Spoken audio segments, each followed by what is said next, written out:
Welcome to the Depth Dive. Today, we are plunging into some source material. It comes from a YouTube transcript, actually. And this perspective really challenges a fundamental idea, one many of us grew up with. Which one's that? That success is simply a matter of nonstop hard work, just grinding it out, pushing yourself to the absolute limit. Right. Yeah, it's a pretty provocative take we're looking at. It suggests much of what we've been told about effort.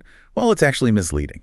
So our mission in this deep dive really is to unpack this viewpoint, extract the core insights, and explore what it suggests about navigating our careers, our lives, really, in the world today. Okay. Get ready, because this might shake up some deeply held beliefs. Let's dive in. So, starting with the central argument from this source, the idea that constantly pushing, sweating over every single task, sacrificing your well-being, that this automatically leads to success. This perspective flat out calls it a lie. A lie. Yeah, this lie has been repeated so often it has, quote, contaminated your perception of reality. It's essentially programmed you to worship sacrifice. That phrase, worship sacrifice, it really sticks, doesn't it? It does. And the source doesn't pull punches about the consequences either. Yeah. It argues many people literally die on the altar of effort without having achieved anything. Wow. Yeah, it's a powerful image. Yeah. And it describes this whole pattern as the trap. The trap. And the trap being this kind of paradox where, according to the source, the more you work, the less you have, which sounds backward. It does, but the source paints a picture many of us can probably, relate to, or at least we've seen it, right? People just running exhausted, faces burnt by routine, hands full of calluses, but, and this is the kicker, souls empty. Oof. And it contrasts us so starkly with others. It describes them as those who don't sweat, who don't lose sleep, who don't sacrifice, and yet they have everything. Right. So what's the difference? The perspective argues it's not that this second group is just inherently smarter or stronger. No. It's that they learned a different rule, a fundamental one. Which is? That the world rewards strategy, not just raw effort. Strategy over sweat. And it suggests the system itself kind of leverages this belief in hard work. Exactly. It turns you into a cog in a gear that never stops. Yeah. The cycle is brutally simple. Work, get paid, pay the bills, repeat endlessly. Yeah. And if you try to step off that wheel, even for a moment, there's often this immediate feeling of guilt, as if not working were a sin. The source insists this guilt isn't actually yours. It was implanted. This whole culture of effort is described as an invisible chain. Okay, and here's where it gets, as you said, really interesting. Maybe a bit uncomfortable too. Yeah. The source observes that the people demanding the most hard work, well, they often aren't doing it quite so hard themselves. Think bosses, owners, politicians maybe. Right. They demand sacrifice because, and this is a direct quote again, while you work, they earn, and while you wear yourself out, they get rich. Effort in this framing is just the bait. The bait. Okay, so if effort is the bait, where does this perspective actually lead us? What's the way out? Well, it introduces what it calls a painful truth first. Yeah. Which is that you might have actually collaborated with this system yourself. How so? Largely driven by fear. And the belief that there just wasn't any other option. And there's the fear of even questioning it. I mean, if constant effort isn't the answer, then yeah, what do you have left? It's scary. Totally. But the solution, according to the source, isn't to work more. That's the trap.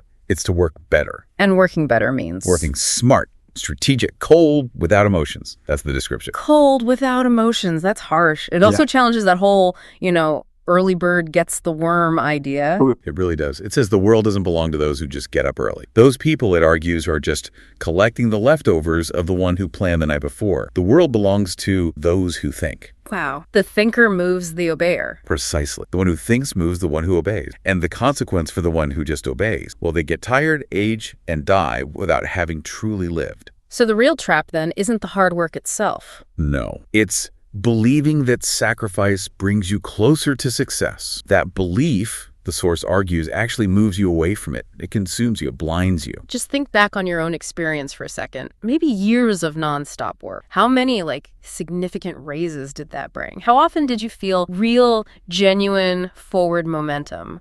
And yet, how often were you told you just needed to put in more effort? As if it were an infinite debt, the source says. As if working hard were an eternal virtue that is never rewarded. Yeah, the source uses some really strong imagery here. It says you've been educated to be a slave with illusion. A slave with illusion. And it calls this the worst kind of slavery because you don't see the chains. You think you're free because, you can change jobs, change bosses. Right.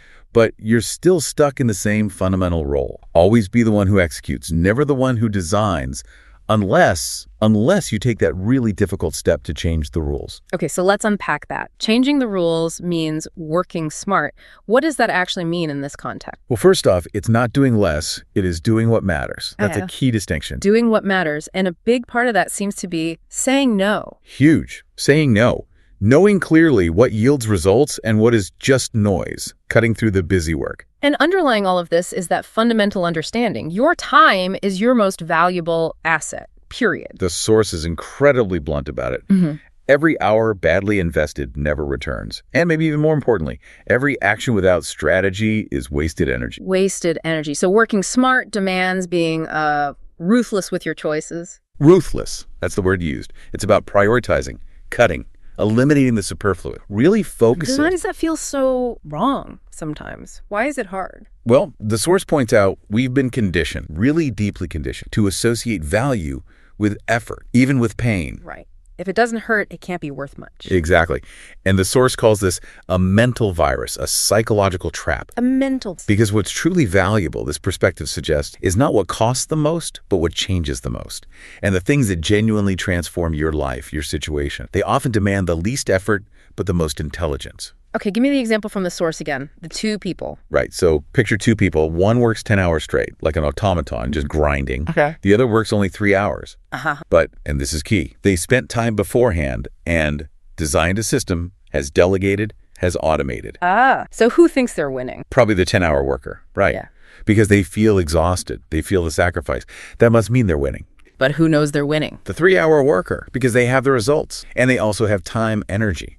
Yeah, and reflecting on that, who is truly closer to freedom? Exactly. Yeah. And the source points out how society teaches us to, respect the person who sacrifices. The one who doesn't sleep always says yes. Right, the martyr complex almost. Kind of. But that respect, it argues, doesn't pay the bills. It doesn't give you freedom. It doesn't give you time with your loved ones. It doesn't give you peace of mind. So what does it give you? An invisible medal, the source says, that only serves to keep running in the same circle. Wow. And maybe the cruelest part of this whole effort trap is recognizing that ultimately your individual effort is completely replaceable. If you stopped working today, the company, the system. Ouch. Yeah. That one stings. So working hard without intelligence, without strategy, it's framed here as not noble, it's naive. Like being on a firing line without a shield or going out hunting empty-handed, just setting yourself up for failure or exhaustion. So working smart then is about building that shield, building the shelter before it rains. Exactly. Preparing strategically, understanding that efficiency is worth more than obedience. Your time isn't just measured in hours clocked in, but in the impact you generate. It's about being effective, not just busy. Right. And that cutting line from the source, always being busy, is an elegant way to hide lack of direction. That hits home. Okay, let's talk about the psychological side of this, because that relentless pressure for effort, especially when you don't see the results, it takes a toll. A huge toll. The source addresses this directly. It talks about how your brain actually gets conditioned to effort without result. You adapt to the suffering, especially if you keep expecting some reward down the line. But if that reward just never comes, then, the outcome is often predictable. You burn out, you wear down, you can start to really hate what you once loved, maybe your job, your passion, and you begin to distrust yourself, your own judgment. And the painful irony is that the cycle can just keep going, right? You've suffered so much already, you convince yourself, well, I must keep going now, even if it makes no sense. We call that perseverance usually, grit. Yeah, but the source, it offers a different label, doesn't it? It does. It calls it fear of change. Fear of change. Because the mind prefers a known hell to an uncertain paradise.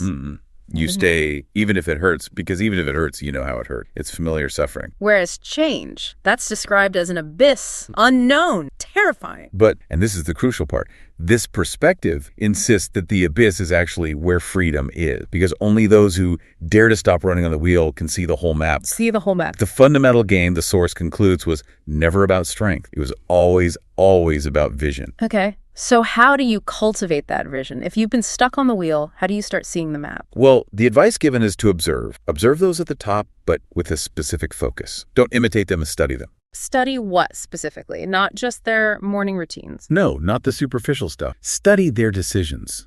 Study how they use their energy. Critically, what they say no to, what they choose to automate, what they delegate. And maybe above all, study their capacity to think. Thinking. That's the new superpower, according to this source. Yeah. Why? Because the one who thinks foresees, the one who foresees decides, and the one who decides, well, dominate, in the sense of controlling their own direction. So this perspective really puts you at a crossroads. It presents a fundamental choice. It does. Keep going down the path of just accumulating hours, sacrificing your well-being, your health, by just working hard, or shift gears, start working smart. And it encourages some maybe uncomfortable self-reflection, asking yourself questions like why you do what you do, or what is the real result of all your effort? And maybe the biggest one, if what you do today brings you closer to the future you actually want, or if it simply keeps you busy so you don't have to think about it. Oof, yeah. Making that shift, asking those questions, it's not easy. Going against that ingrained system, it hurts. Thinking for yourself can feel really isolating. And working smart, it seems, requires confronting some uncomfortable truth. Definitely. Like the truth that your effort, just raw effort, is potentially worthless if it doesn't produce results. Or that your loyalty, however deep, guarantees you nothing. And that your sacrifice, even if it's well-intentioned, can be used by others for their own benefit. These are the source's points, but they resonate, don't they? They do. But this brutal truth, as the source calls it, it's also framed as your salvation. How so? Because once you genuinely see it, it's impossible to unsee. It changes your perspective fundamentally. Right. And seeing it changes everything. It leads you to act differently, plan differently, maybe even live differently. Your focus shifts. It's not about wanting respect or applause for how hard you worked anymore. No, it shifts towards wanting actual results, wanting freedom, wanting to be valued, and frankly, paid for your impact, not just your time. So hard work isn't complete. Not entirely. It's framed more as a state, maybe a necessary phase, but one that should lead you to something better. Okay. If you get stuck in that phase forever, you stagnate. But if you use it strategically as a trampoline, you can evolve. And this evolution, it requires, radical honesty. Radical honesty with yourself. Yeah. Daring to actually say, you know what, this isn't working, and this is crucial. Taking action to change. Not just thinking about it. No, not postponing, not rationalizing, but acting decisively. Because, as the source wraps up this point, the world doesn't ultimately remember the people who worked themselves to death. Who does it remember? It remembers those who thought different, those who broke the cycle, those who dared to say enough and started playing by their own rules. It comes back to that visual again, doesn't it? While you're just struggling to climb the hill through sheer effort. Others are busy building stairs, using strategy. And by the time you finally arrive, exhausted. They will already be at the top resting. Okay, so we've talked about strategy over sheer effort, but then the perspective introduces another layer, an even deeper one, maybe more. Yeah, this is where it goes beyond just working smart on task. It starts talking about understanding, quote, the game of perceived value. Perceived value. Let's pause on that.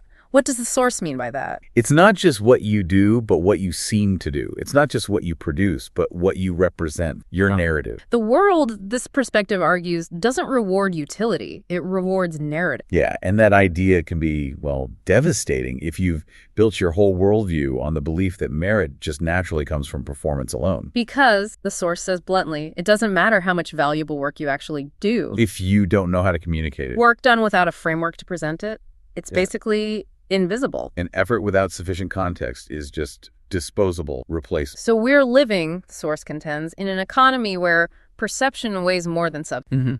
Someone might earn vastly more, not because they work harder, not because they're inherently more talented, but simply because they know how to present themselves, how to position themselves, how to build themselves. They manage their perception. And many of us are stuck in the old logic, just hoping that if we keep pushing, the fruits of our labor will just appear. Right. But fruits don't fall by gravity, the source says poetically. They fall because someone knows how to shake the right tree. You have to make it happen, and part of that is managing how it's seen. This taps right into human psychology, doesn't it? We tend to value things that are scarce. Yeah. What is scarce, what is not often shown, what is dosed. Okay, consider that distinction the source makes. The hard worker who is everywhere, always available. They eventually become invisible, just part of the background noise. Versus the strategist who appears only when needed, purposefully. They become valuable. Their appearance means one is just a resource, you can swap them out. The other is an asset, something you protect and value highly. And it's crucial to understand this isn't about being fake or pretending to be something you're not. It's about understanding the environment you're in. The environment doesn't see your intention, it only sees the result. Exactly. And that result, to have maximum impact,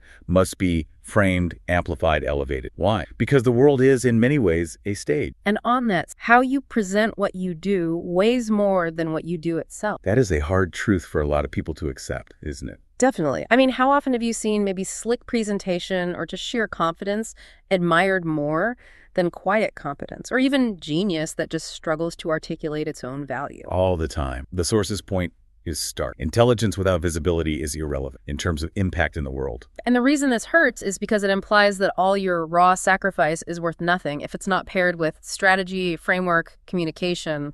It's like that image. Talent without visibility is like a book forgotten in an empty library. All that potential, unseen, unused. But this perspective tries to reframe that pain, right? It's not just a harsh reality. It's also an opportunity. An opportunity to learn to move differently. So working smart now also means knowing how to actively position yourself, understanding symbolic value. Right. Every action you take shouldn't just be about the task. Ideally, it should have an echo, a reflection, an impact beyond the immediate thing you did. You're not just doing things to do them. You're doing things strategically to build your image, influence, authority. Because in this system, the source argues, being right is not enough. You have to seem right. You have to be willing to play the perception game, hopefully, without losing your essence. Okay, this idea of perceived value, it leads to another kind of uncomfortable point the source makes, the power that lies in scarcity. Yeah.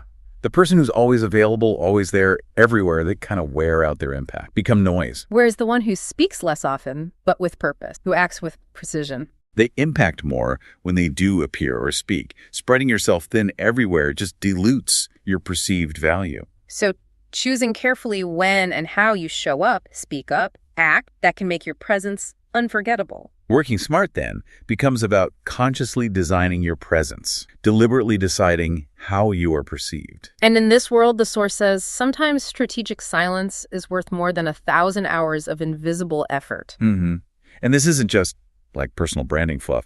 The source frames it as mental survival. How so? Because while you might be trying to prove your worth through sheer, exhausting effort, others are getting disproportionate returns by actively leveraging perception, using less energy, less time, getting more return.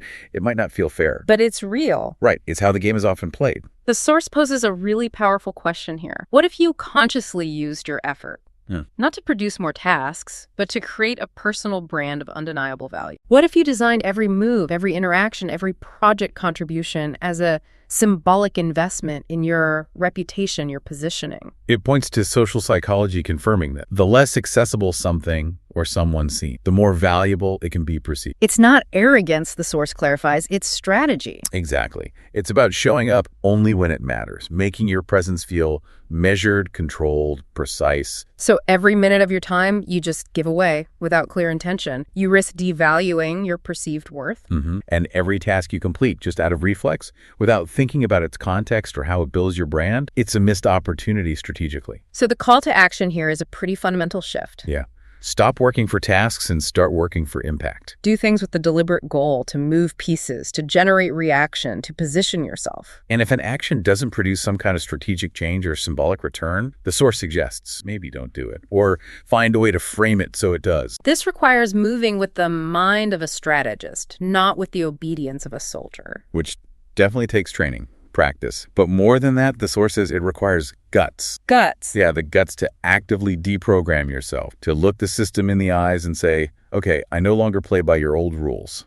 And the source acknowledges this is hard. That guilt will come up. Your conditioned brain wants you to feel useful through constant effort. But you have to remember the source's line. Utility without positioning is servitude. Wow. Okay. Freedom, then, according to this view. It starts when you really internalize that your time is not negotiable. It is imposed by your strategy. Your energy is invested, not just sold cheaply. Your presence is chosen, not something you have to beg people to notice. So it's not just about working less hours. It's much deeper. It's about fundamentally stopping being part of the background. Moving like a player, not like a piece on the board. Disappearing from the general noise and then reappearing with deliberate intention. Building your value not on obedience, but on influence. Because while many people are still focused on being visible for the sheer number of hours they spend in the office, those who grasp these principles of strategy and perception are already playing in another league. So the ultimate question this perspective leaves, will you keep being visible for your effort or unforgettable for your impact? That's a powerful question. And this game of strategy and perception, the source argues it's subtle, it's sharper,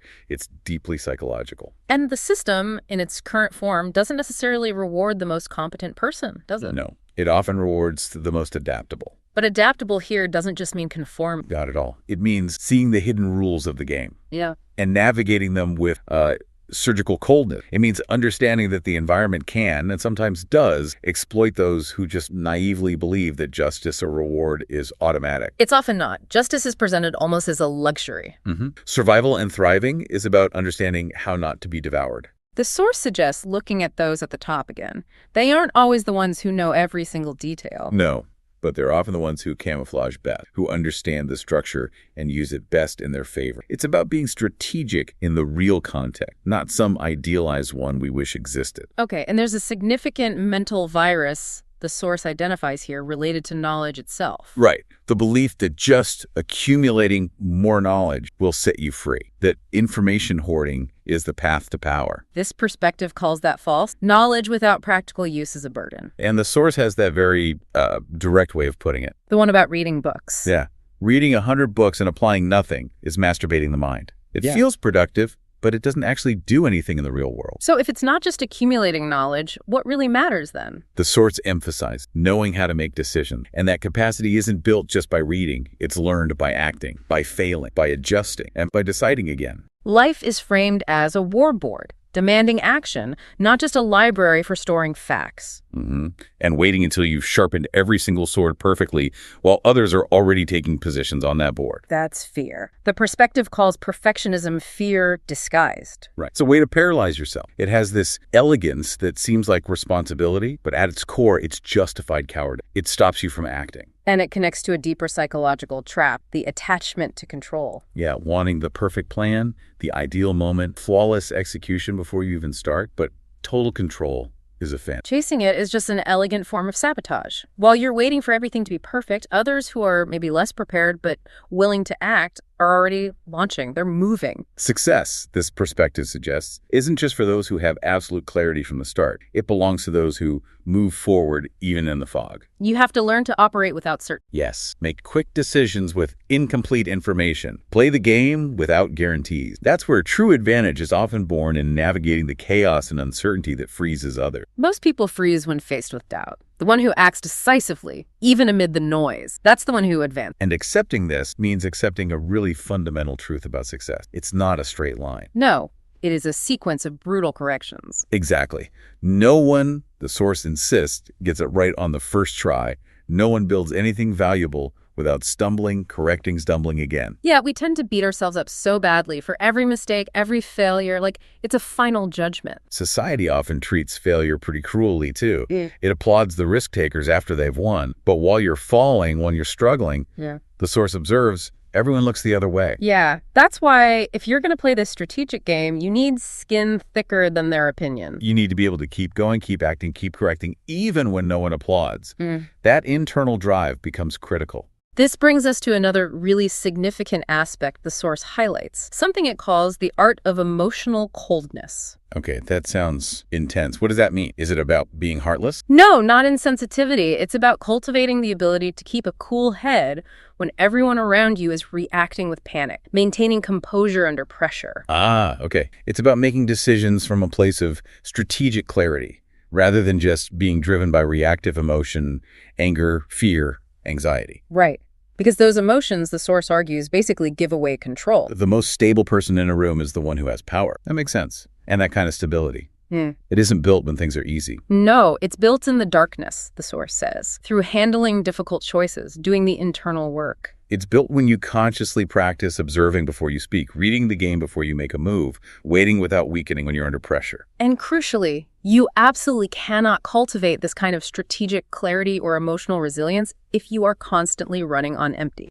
Bringing us back to rest, which this perspective frames very differently. Rest isn't laziness. No. It is strategic preparation, essential preparation. Yet because we have that deep programming, that guilt around not constantly working, we often refuse to stop. Or when we do stop, we just fill the space with distraction, not actual rest. Scrolling, busy. Right. The source defines real rest as the kind that rebuilds you, that recharges you, that gives you clarity, true downtime. And one major reason people feel stuck or feel like they're making slow progress, this perspective suggests, it's simply because they're operating with a saturated brain. Mind on autopilot, body under constant pressure. You can't think strategically like that. Not effectively. So if you genuinely want to work smart, work strategically, this source advises you have to redefine your relationship with rest. Make silence a deliberate tool. Make pausing a conscious decision, not a sign of failure. Because the best ideas, the clearest strategy, they often emerge not from the frantic noise, but from those moments of stillness and reflection. While others are just exhausting themselves, running on inertia, you can use rest to strategically recharge, to prepare to strike with precision when the time is right. There's that powerful paradox again, isn't there? Sometimes to actually move faster and more effectively in the long run. You first have to stop, not to escape,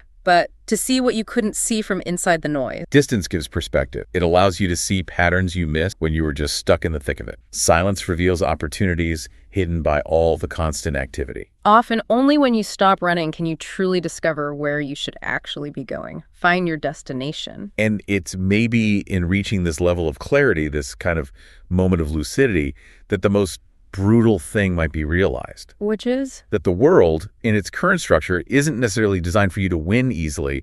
It's often made so that you don't question the system itself. Wow. But if you do question, if you observe carefully, if you dare to play by a different set of rules, the strategic rules this source lays out, then you move from being just a piece within the system to becoming a player outside the board.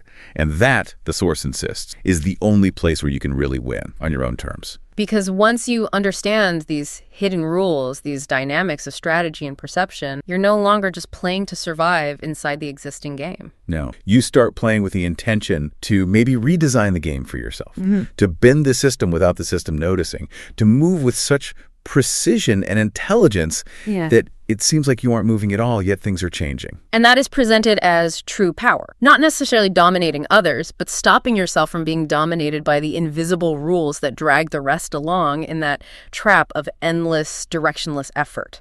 So this whole perspective really leaves you, the listener, with a pretty challenging question, doesn't it? Are you living a life that's genuinely designed by you? Or are you, perhaps without realizing it, simply fulfilling an agenda imposed on you without your permission? Every hour you spend just repeating empty routines, every day you spend obeying without really asking why. The source suggests it's like a silent vote to keep being part of the scenery. And the source's final call to action is quite stirring. You were not born to be wallpaper in someone else's life or system. You were born to redraw the scene. So let's try and pull together the core insights from this whole deep dive. What have we unpacked here? Well, first, hard work without clear direction or strategy. It's presented fundamentally as a trap, a way to burn out without achieving much. Second, intelligence or talent alone, without strategic application and without visibility. It's like smoke. It just dissipates without real impact. And third, even achieving what looks like conventional success, if you do it without awareness of these underlying dynamics of strategy and perception, it can feel like a prison with golden wall. You're trapped even if it looks good. So true freedom, this perspective concludes, belongs to those who learn to see beyond just the glorification of effort. Yeah, those who understand and consciously leverage perceived value. Those who move with intention rather than constantly needing external approval. And fundamentally, those who build themselves from within based on strategic clarity and self-awareness. So you're essentially left with two paths after hearing all this. Seems like it. You can, ignore these potentially uncomfortable ideas and just return to the familiar routine. Or you can start to apply them, start to move differently. The goal, this source suggests, isn't just to work less, but to move so elegantly, so sharply, so strategically, that when the world eventually looks back and sees what you've achieved, it won't know how you did it. Because you didn't just shout or push harder or beg for recognition. You just did it with precision, with vision, with wild intelligence. Okay, a lot to think about there. So, reflecting on all this, what really stands out to you from this deep dive, this critique of hard work and the embrace of strategic thinking and perceived value? It definitely raises an important question, I think, for anyone listening. In your own life, your own work, where could shifting your focus, moving from just putting in more effort to applying conscious strategy and managing perception, where could that make the biggest difference? Yeah. And if we connect this to the bigger picture, how does this whole perspective fundamentally challenge those traditional narratives, the ones we hear celebrated all the time? And maybe one last thing for you to mull over, drawing on the source's language again. You mentioned that phrase, I've seen the board, talking about people who understand these hidden rules. What might it mean for you to begin to see the board in your own context, your own situation? What would that look like?